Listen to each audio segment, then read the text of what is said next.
Mental luggage. Moments that I felt like I should have been able to get over a lot faster. I felt like I wasn't allowed to get over it because when I had no outlets.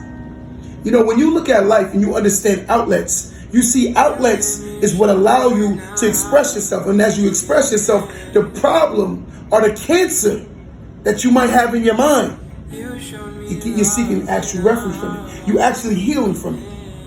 See, it's like basically like going to chemo for the cancers that we have in life, our traumas, right?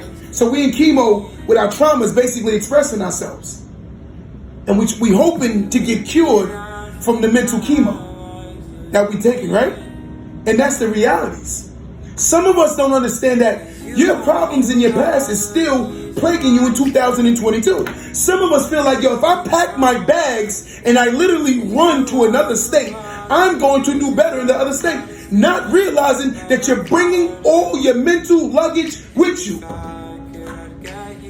Every one of your mental bags you done brought to Atlanta with you. You done brought to Florida with you. You done moved to California with you. You done moved to New York with you. Everywhere you went, you done brought every single bag with you.